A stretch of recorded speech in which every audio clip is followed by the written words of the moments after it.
कहते हैं अष्टाविंशतितमे कलयुगे कलि प्रथम चरणे जम्बूद्वीपे भरतवर्षे भरतखंडे। कौन सी चतुर्युगी है ये? 28वीं। और उसका ये जो मनवंतर चल रहा है, कौन से मनवंतर की 28वीं चतुर्युगी कलयुग की है ये? बोले वैवस्वत। कौन सा मनवंतर है? संकल्प में आचार्य जी करते हैं वैवस्वत मनवंतरे अष्टाविंशतितमे कलियुगे कलि प्रथम चरणे जम्बूद्वीप। अष्टाविंशति माने 28वें कलयुग की ये 28वीं चतुर्युगी ये चल रही है। और वैवस्वत इस समय मनु है, भगवान का जो इस समय अवतार हुआ है पहला, श्वेत वराह के रूप में हुआ है। कौन से वराह के रूप में? पहला जो भगवान ने साकार रूप में अवतार ले रहा है, वराह माने सुअर का अवतार, श्वेत वराह के रूप में। इससे पहले कल्प में भी भगवान का अवतार हुआ है वराह रूप में, नील वराह, ये श्वेत वराह का। तो ब्रह्मा जी के हमारे 14 मनवंतर जब बीतते हैं तब ब्रह्मा जी का एक दिन, इस समय 50 वर्ष की आयु ब्रह्मा की है। इसीलिए एक परार्ध बीत चुका है, द्वितीय परार्ध, 2 परार्ध ब्रह्मा जी के होते हैं, दूसरा परार्ध प्रारंभ हुआ है।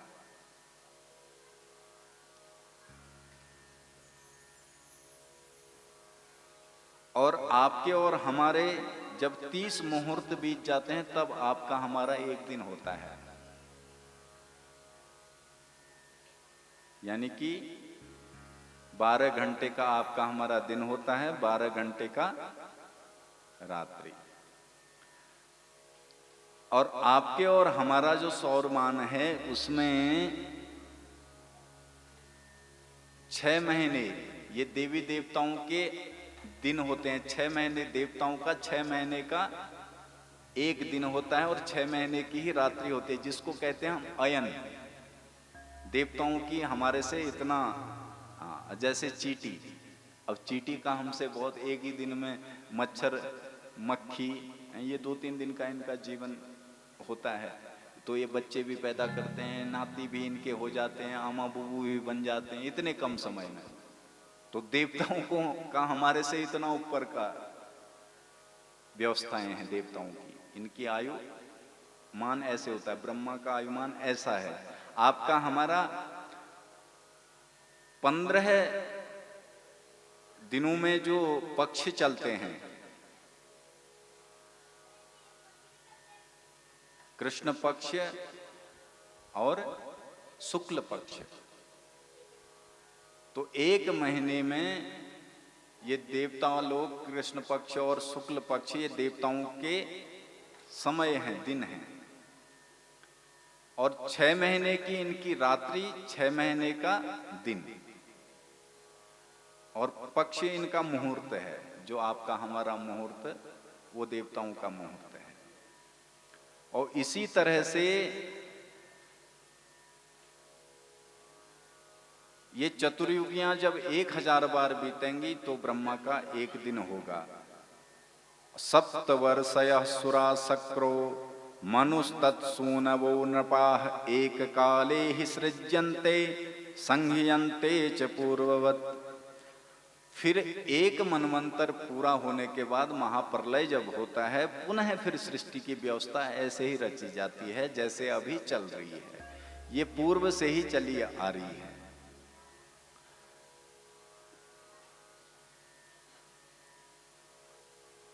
ये जो परार्ध चल रहा है, ये जो श्वेत वराह कल्प चल रहा है, इस वराह कल्प में ही भगवान ने हिरण्याक्ष और हिरण्यकश्यप का वध किया।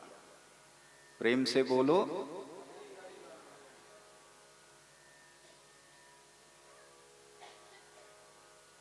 और इधर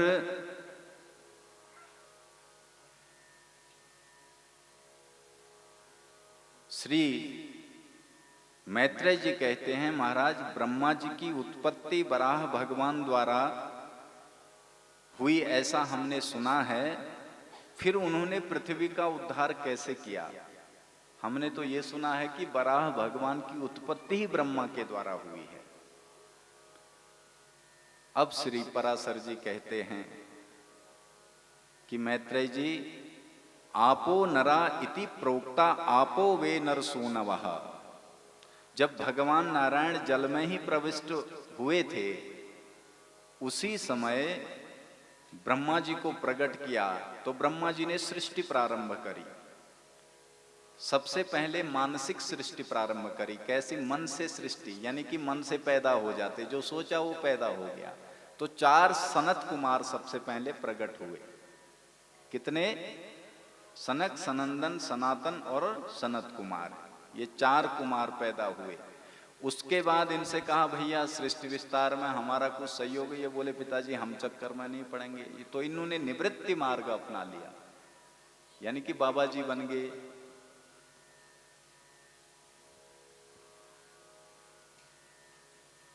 तो पुनः इन्होंने सृष्टि आरंभ किया।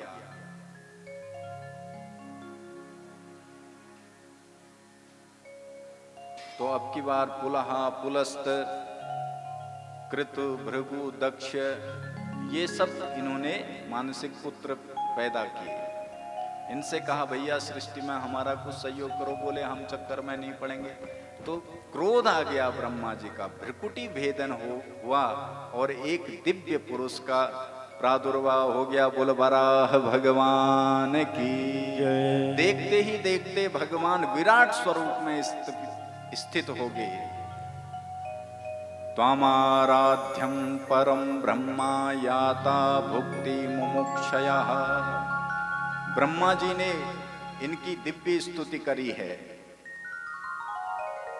और पराशर जी कहते हैं, हे मैत्रेय, पादेषु वेदास्तवयूप दृष्टा। ब्रह्मा जी कह रहे हैं कि वराह भगवान से कह रहे हैं, जो आपके पाद हैं यही यज्ञ के 4 वेद हैं, 4 स्तंभ हैं। ऋग, यजु, साम, अथर्व, यहीं से 4 वेद प्रकट हो गए। ये भगवान वराह के जो 4 पाद हैं, जो खुर हैं, पादेषु वेदास तव यूप दृष्ट, जो भगवान के खुर हैं वहीं से वेद प्रकट हुए हैं 4। और दंतेषु यज्ञास चितयश्च वक्त्रे। और भगवान के जो दांत हैं, उन दांतों से यज्ञाग्नि, यज्ञचित, जो जिसमें यज्ञ, जैसे ये बल्लियां लगी है ना, ये इसमें ये पूरा पंडाल टिका हुआ है बल्ली में। तो जो यज्ञ के, इस यज्ञ को जिनने धारण किया है वही आपके जो दांत हैं, ये जो दंत हैं आपके, आपने ही यज्ञ को धारण किया हुआ है। और जो आपकी जिह्वा है यही उस यज्ञ की अग्नि है। इसलिए भगवान का एक नाम पर यज्ञ नारायण। बोले यज्ञ नारायण भगवान की। हुतासि जिह्वोसि तनूर हानि। यज्ञ की अग्नि ही आपकी जिह्वा है। और जो कुशाएं हैं यज्ञ में, यही आपकी रोमावली है। जो भगवान वराह के रोम हैं यही कुशा हैं। इसलिए जब भगवान वराह ने जल में प्रविष्ट होकर के अपने शरीर को छिड़का तो ये कुशा प्रकट हुई है। इसलिए कुश को इतना पवित्र माना जाता है। ये वराह भगवान की रोमावली है। दिव्य वराह भगवान की सभी देवताओं ने स्तुति करी है। और बोले ब्रह्मा जी महाराज, मैं जिस सृष्टि की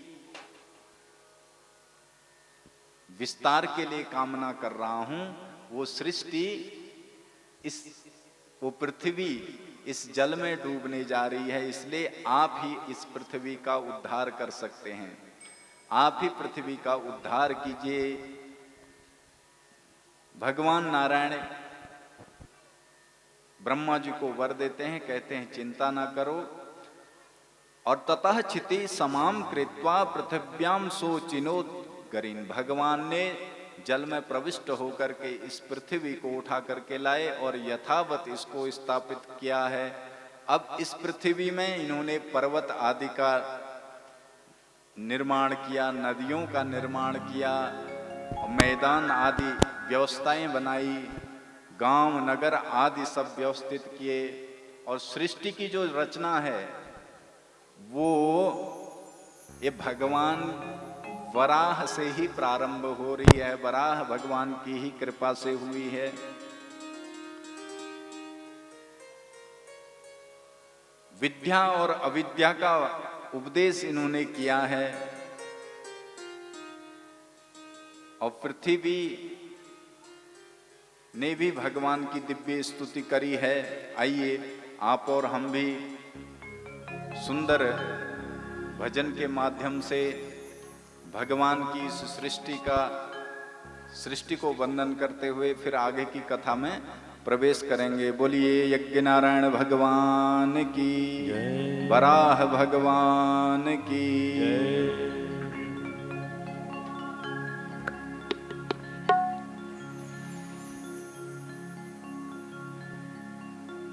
ये सृष्टि चला रहे हैं,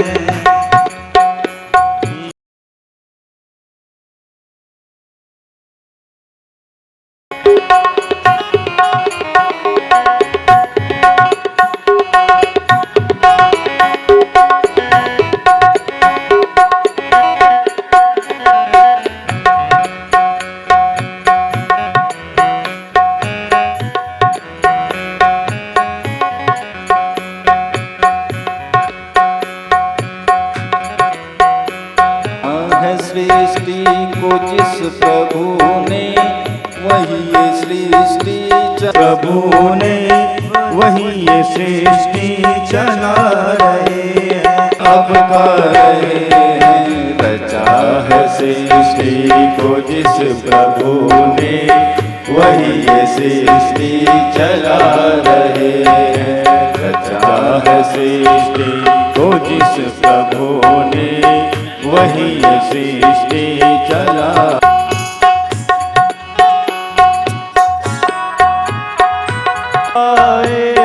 इसी धरा से सृष्टि चला रहे हैं। इस तरह से सुंदर भगवान ने ब्रह्मा जी के द्वारा वराह भगवान का प्रादुर्भाव हुआ, और वराह भगवान के द्वारा धरा का उद्धार हुआ। और धरा ये कोई और नहीं, भगवती परमबाही भगवान की पराशक्ति ही धरती है। इसीलिए प्रातःकाल जब हम उठते हैं तो प्रणाम करते हैं, कर दर्शन करके पृथ्वी को। समुद्र वसने देवी पर्वत स्तन मंडते विष्णु पत्नी नमस्तुभ्यम पाद स्पर्शम क्षमस्व में। ये धरा कोई और नहीं, भगवान की ही शक्ति है। पत्नी का मतलब शक्ति, तो शक्ति के द्वारा ही जगत का पालन, सृजन और संहार होता है। भगवान ब्रह्मा के साथ में ब्रह्माणी, शिव के साथ में शिवा, और भगवान विष्णु के साथ में लक्ष्मी। श्री मैत्रेय जी कहते हैं, महाराज अब आप हमें स्वर्ग, पृथ्वी, ऋषि, पितृगण, दानव, मनुष्य, वृक्षादि जिस प्रकार गुण धर्म इनके हैं उनकी चर्चा आप हमको श्रवण कराइए। माने वही अविद्या है, और विद्या जो परमात्मा को जान ले वही विद्या है। विद्या और अविद्या, राक्षस आदि जो उत्पन्न हुए ये सब अविद्या से उत्पन्न हुए, और रात्रि आदि ये सब अविद्या से उत्पन्न हुए। दिन मनुष्य, देव, यक्ष, किन्नर, ऋषि ये सब विद्या से प्राप्त हैं। इसलिए जो विद्या से प्राप्त हैं उनको भगवान की प्राप्ति अवश्य करनी चाहिए। चातुर्वर्ण व्यवस्था और पृथ्वी विभाग अन्नादि की उत्पत्ति का आगे वर्णन किया है। जब समस्त सिद्धियां क्षीण हो जाती हैं, यानी कि जब तप यज्ञ आदि सब बंद हो जाता है, तो तब अन्नादि का ह्रास होने लगता है, यानी कि पृथ्वी अपने तत्वों को देना बंद कर देती है। और द्वंद्व, दुख, आसुरी वृत्तियां बढ़ने लगती हैं। आजकल यही हो रहा है पृथ्वी में। अन्नादि की उत्पत्ति, जितने भी हम पदार्थ प्रकट कर रहे हैं, सबको केमिकल के द्वारा ही प्रकट कर रहे हैं। अब जो उर्वरा शक्ति धरती की है वो समाप्त हो गई है। अब बिना दवा छिड़के, बिना केमिकल डाले कोई सब्जी, गेहूं आदि हो नहीं रहा है। धीरे धीरे ये उर्वरा शक्ति और कम होगी, फिर खाद डालने पर भी ये हमको प्राप्त नहीं होगा, फिर वही अकाल पड़ेगा। जैसे पहले हम सुनते हैं कि 12 वर्ष का अकाल पड़ गया था, 12 वर्ष तक वर्षा नहीं हुई, 12 वर्ष सूखा पड़ गया। तो ऐसी व्यवस्था जब बनेगी तो फिर जीव जीव को खाने लग जाएगा।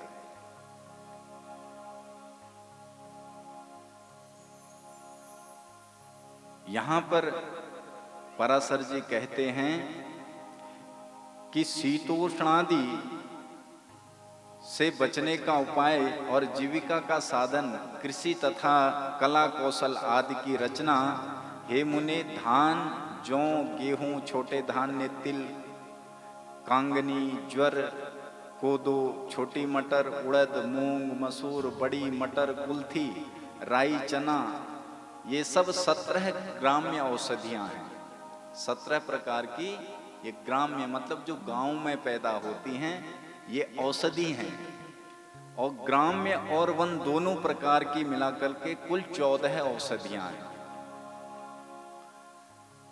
धान, जौ, उड़द, गेहूं, छोटे तिल, कांगनी, कुल्थी, ये 8, और नीवार, बंतिल, गवेधु, बेड़ुमय और मरकट, मक्का, ये 14 और वो 17। ये औषधियां कब हमको प्राप्त होंगी? जब ऐसे ही यज्ञ यज्ञादि आप और हम करते रहेंगे। अगर पाप बढ़ेगा तो ये शाम तु काल सृष्टासो पाप बिंदुर महामुने। हे महामुने, यदि पाप बढ़ने लग गया तो धरती में फिर ये औषधियां लुप्त हो जाएंगी। और अब प्रायः कई जगह ऐसी हैं कि जगह जगह ये काकनी, जो हमारे यहाँ मक्का जिसको हम बोलते हैं, ये बहुत कम मिलती है। अब तो ये भीमताल की तरफ आप जाओ तो उसके स्टॉल लगे रहते हैं, वहाँ लोग 30-30, 25-25 रुपए में एक ले रहे हैं। क्योंकि ये खेतियाँ सब बंद भी होगी, अब हो भी नहीं रही हैं। क्यों? क्योंकि बोले ऐसाम तु काल सृष्टा सो पाप बिंदुर महामुने। क्योंकि पाप बढ़ने लग गया है। चेतः शुभ वृद्धे चक्षुर स्तेन यज्ञे सुमानसम, और यज्ञ यज्ञादि कम हो गए हैं। और यज्ञ जब कम होते हैं तो पाप बढ़ते हैं, और जब पाप बढ़ते हैं तो फिर धरा दुखी होती है, पृथ्वी दुखी होती है। इसलिए आप और हमको यज्ञ यज्ञादि करते रहने चाहिए। और इंद्रादि जो देवता हैं, यही आप और हमको ये सब वर्षा ऋतु में वर्षा जो प्राप्त होती है, ये इंद्र की जिम्मेदारी है। देवताओं के राजा हैं तो देवता लोगों से ही हमको ये अन्न धन की प्राप्ति होती है। और आजकल आप देख रहे होंगे देवताओं में भी श्रद्धा सब लोगों की कम होने लगी है। प्रेम से बोलो। सब लोग कहते हैं अब तो एक को भजते हैं, ओमकार को भजते हैं। कुछ लोग अलग अलग पंथों में जा रहे हैं। तो उसी का परिणाम ये होता है कि सप्तऋषि लोग, अनेक लोक बने हैं। वानप्रस्थ हमारे लिए, सप्तऋषियों के लिए सप्तऋषि लोग, और ग्रस्तों के लिए पितृलोक, सन्यासियों के लिए ब्रह्मलोक, तथा योगियों के लिए अमर पद यानी कि मोक्ष पद है। तो हम जो मनुष्य हैं हमारे लिए भूलोक है। इस भूलोक के जो स्वामी हैं, अधिष्ठात्र हैं, वो देवता हैं। इसलिए देवताओं का सम्मान करना ही आपका हमारा परम कर्तव्य है। तो यज्ञ जब होते हैं, आप देखते होंगे, यहाँ भी सुबह हमारे यजमान जी देख रहे होंगे, सबसे पहले गणपति पूजन के बाद कलश आदि का पूजन हुआ होगा। उसके बाद फिर नवग्रहों का पूजन हुआ होगा हैं, और सभी मातृकाओं का पूजन आप लोगों ने किया होगा। पहले देवी और देवताओं का पूजन और सबसे अंत में प्रधान पीठ का पूजन हुआ होगा, भगवान नारायण का पूजन। ऐसा ही हुआ ना। अब देखो ये क्यों है, ये व्यवस्था क्यों है। अब हमारे परिवार में हम सबसे पहले बड़े बड़े लोग खाने लगे और छोटे बच्चों को भोजन ना दें तो क्या होगा, घर में कलह होगा कि नहीं। तो पहले बच्चों को खिलाएं और फिर बड़े लोग खाएं तो शांति रहेगी, नहीं तो हल्ला मचा देंगे कि नहीं बच्चे घर में, पहले बूढ़े माता पिता पहले खा लें हैं, तो नंतिन घर में तांडव कर दिया, देखो पहले तिनोल खा और हमोदी ने नारे। ऐसे ही देवी देवताओं को भी पहले, नवग्रहों को पहले खिलाना पड़ता है, और जो प्रधान है, जो बड़े, हाँ भगवान विष्णु नारायण है, वो बाद में आराम से तसल्ली से पहले बच्चों को खिला दे।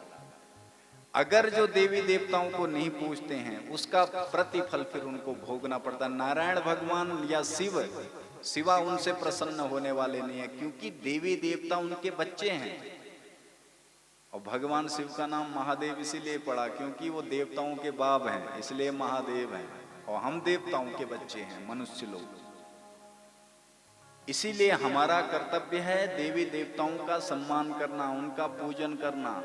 आज पहाड़ों में भी बहुत से लोग ऐसे हो गए, ये जो देव डांगर ये सब, इनको हम लोग कहते हैं कुछ नहीं, ढोंग ढकोसला है। एक बात बताएं, ये ढोंग नहीं है, आदमी ढोंगी हो सकता है पर देवी देवता लोग ढोंग नहीं। आज भी देखो गरम चिमटे वो पकड़ लेते हैं, वो चाट लेते हैं। ऐसा है, विज्ञान वाले लोग तो चलो कुछ केमिकल हाथ में लगा लें। अब इन पहाड़ों में जिन अनपढ़ लोग छन उन्हों की पत महाराज की केमिकल लगून हो जाए। तो देवी देवताओं का पूजन करना, यज्ञ करना, यज्ञाति करना, उसके बाद फिर भगवान का पूजन करना, तब भगवान प्रसन्न होंगे। एक जगह अभी हम कहीं देख रहे थे कि वो पहले कहते हैं महाराज प्रधान वेदिका आप हवन करा दो, उसके बाद नवग्रह, सबसे अंत में पहाड़ में अधिकतर ऐसा हमने देखा है, कई जगह होता भी अंत में नवग्रहों का होता है। तो नवग्रहों का पहले करो, प्रधान जो वेदी होती है यानी कि घर के जो सयाने लोग हैं उनको बाद में, प्रधान वेदी का हवन, प्रधान देवता का हवन बाद में किया जाता है। और यहां पर एक मंत्र भगवान नारायण ने दिया है सभी को, आप और हम भी उस मंत्र को जानते हैं। गत्वा गत्वा निवर्तन्ते चंद्र सूर्योदयो ग्रहा अध्यापि न निवर्तन्ते द्वादशाक्षर चिंतका।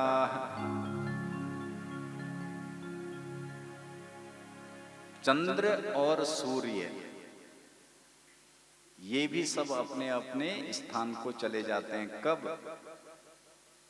रात्रि होती है तो सूर्य चले जाते हैं, फिर दिन होता है तो सूर्य आ जाते हैं।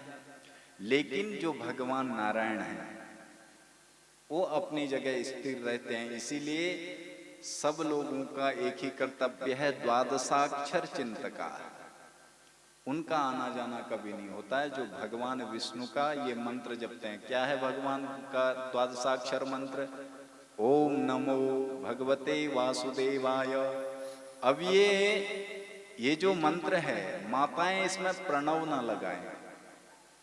माताएं खाली नमो भगवते वासुदेवाय का जप करें, और जो पुरुष जन हैं और जो विप्र, जो बच्चे हैं, वो लोग ओम नमो भगवते वासुदेवाय का प्रणव लगा करके जप करें।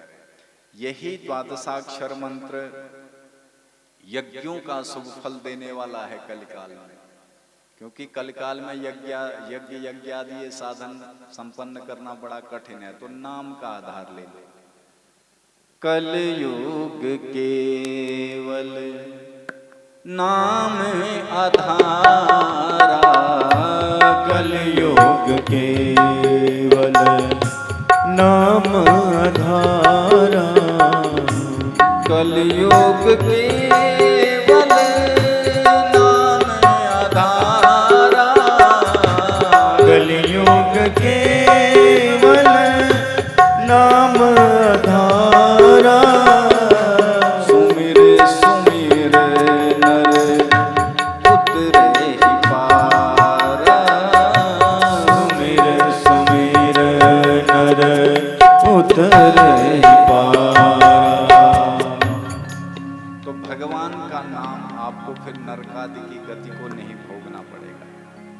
नहीं तो कर्मों की दशा इतनी भयंकर होती है। आप अभी आपको लगेगा हमने इस जन्म में कुछ नहीं किया, फिर हमको ऐसा दुख क्यों मिल रहा है। हो सकता है पूर्व जन्म में आप और हमसे न जाने कैसा अपराध हुआ हो, और यदि जो भगवान का नाम नहीं जपता फिर उसको नरकगामी बनना पड़ता है। तामिश्र अंध तामिश्र महारौरव रौरव असिपत्रवन घोर काल सूत्र और अपवीची आदि जो नरक हैं उनको वहां जाना पड़ता है। कौन? जो वेदों की निंदा करते हैं, देवी देवताओं का अपमान करते हैं, अपने से बड़ों का अपमान करते हैं, ऐसे लोग नरक यातना भोगते हैं। अब नरक यातना थोड़ी सी समझ लीजिए। जैसे किसी को कैंसर हो जाए,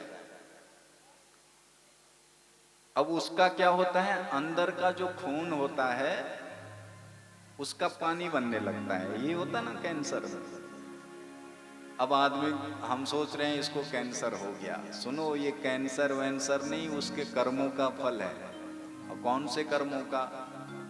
बोले जो गौ माता का अपमान करते हैं, साधु संतों का, वेदों का अपमान करते हैं, ऐसे लोग इस नरक में जाते हैं। खून और पीप की नदी है, वही नदी फिर उसके अंदर प्रवाहित होने लगती है। जिस जन्म में भी वो जाएगा, आदमी बने तो भी कैंसर, कुत्ता बने तो भी कैंसर, गधा बने तो भी वो मरेगा कैंसर होके ही। जन्म जन्मांतरों तक उसको उस नरक की यातना भोगनी पड़ेगी। अंध तामिश्र, आंखें गीध और चील निकाल करके ले जाते हैं ऐसे व्यक्ति की। किसकी? आप लोग अगर डिस्कवरी चैनल देखते होंगे तो कई जानवर ऐसे होते हैं अधमरे से पड़े रहते हैं, उनकी आंख गीध और चील निकाल ले जाते हैं। जिंदा आदमी उसकी आंखें फोड़ देते हैं, छोटे जब बच्चे होते हैं ना जानवरों के। अब कौन से नरक की यातना मिल रही है? बोले अंधता मिश्र की। मनुष्य बनेगा तो जन्म से ही अंधा, डॉक्टर को दिखाओ तो डॉक्टर बोलेंगे इसमें वो आंख वाली रोशनी वाली नस ही नहीं है। जिस योनि में भी वो व्यक्ति जाएगा उसकी आंख नहीं होंगी, अंधता